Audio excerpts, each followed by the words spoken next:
क्या नाम है आपका? जितेंद्र यादव। राम मंदिर के बिहार पर 2024 का संगनाद कर दिया है अभी मोदी जी ने अयोध्या से। देखिए, मैं राजनीतिक बात नहीं करूंगा, लेकिन अगर सनातन के लिए, राष्ट्र की पुनर्निर्माण के लिए अगर कोई चुनाव लड़ता है तो मुझे लगता है कि अच्छी बात है। हमारी संस्कृति के लिए अगर कोई खड़ा हो रहा है ना, विश्व में कोई देश है जो हिंदुओं के लिए खड़ा है? कोई नहीं है ना, केवल भारत है। अगर कोई हमारे और भारत के हिंदुओं का क्या है, धर्म का मेन केंद्र क्या है? राम।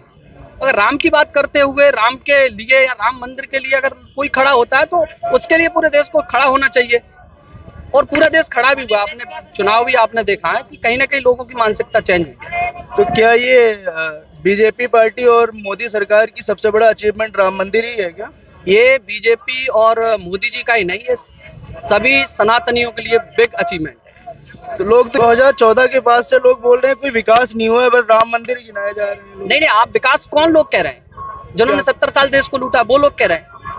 क्या विकास हुआ? नहीं, विकास मैं गिनाता हूँ। देश में कितने पहले आईएम थे, कितने आईआईटी थे, कितने एम्स थे, आप वो देखिए। कितने किलोमीटर पर डे सड़कें बनती थी, आज उसका विकास देखिए। आप केवल राम मंदिर को मत ध्यान में रखिए। राम मंदिर तो हमारे स्वाभिमान का विषय है, वो तो हमारी संस्कृति का विषय है, वो तो अच्छी बात है। लेकिन विकास के क्षेत्र में आप महिलाओं के लिए खड़े होकर देखिए, आप सड़कें देखिए, फ्लाईओवर देखिए, आप मेट्रो देखिए, कितनी सिटियों में पहुंच गई। आप देश में एम्स कितने थे 2014 से पहले? उससे डबल स्थिति में बन गया। यानी 70 साल में आपने जितने एम्स बनाए उससे ज्यादा तो मोदी जी ने 10 साल में बना दिए।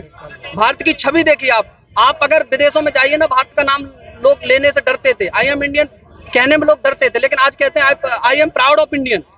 काफी अच्छा टीका चंदन लगा के आप क्या 22 जनवरी को जाने वाले हो? जी देखिए, वैसे तो मैं नहीं जाने वाला हूँ, बाद में जाऊंगा। राम मंदिर तो हमारी हमेशा जाना चाहिए, लेकिन ये हमारी स्वाभिमान का विषय है। एक मुसलमान टोपी लगा के हमेशा घूमता है, एक सिख है वो अपने आप पगड़ी लगा के घूमता है, ठीक है? तो चंदन लगाने में क्या हमारी पहचान है ये तो। और चंदन लगाना केवल मात्र धर्म का प्रतीक नहीं है, चंदन का साइंटिफिक कारण भी है। हमारी संस्कृति में कोई भी चीज उल जुलूल नहीं है। अन्य धर्मों में उल जुलूल हुई है कि टोपी कैसे पहनना है, दाढ़ी क्यों रखना है, उन्हें साइंटिफिक कोई कारण नहीं। हमारे यहाँ सिक्का रखते हैं छोटी, तो उसका भी एक कारण है। कलावा पहनते हैं तो उसका भी एक कारण है। चंदन लगाते हैं तो उसका भी साइंटिफिक कारण है। हम मस्तिष्क से ललाट केंद्र पे जो बिंदी लगाते हैं उसका भी एक साइंटिफिक कारण है। आप जाइए, आप नासा जैसे वैज्ञानिक आज बाहर जाइए, आज सारे लोग इस चीज को खोज के कह रहे हैं कि जो भारतीय वेदों में जो लिखा हुआ है वो सारी साइंटिफिक चीजें हैं। हम कोई ऐसा नहीं है कि हम बोल देते हैं वो होती है। इसलिए मुझे तो कहता है कि राम मंदिर बने, और मोदी जी से, सरकार से मैं तो यही गुहार करूंगा, निवेदन है सब सरकार से कि हमारी रामायण को, हमारी गीता को, हमारे वेदों को आप शिक्षा व्यवस्था में शामिल कीजिए, पाठ्यक्रम में शामिल कीजिए। मोदी जी ने भी बोला है कि हिंदू कोई रिलीजन नहीं है। हिंदू वैसे कोई धर्म नहीं है, एक संस्कृति है।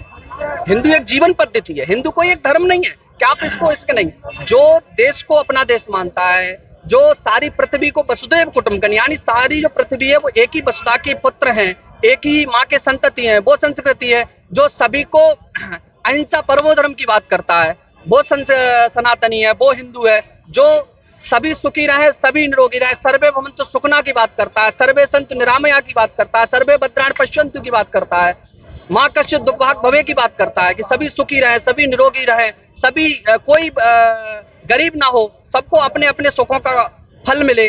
तो ये बात करने वाला संत वो भारतीय है, वो हिंदू है। हिंदू कोई एकमात्र धर्म नहीं है कि ये तिलक लगाने से हिंदू है। तिलक लगाने से हिंदू नहीं होती है, हमारे स्वाभिमान का विषय है, हमारा साइंटिफिक कारण है। हम मस्तिष्क पे चंदन लगाते हैं तो हमें शीतलता की अनुभूति होती है।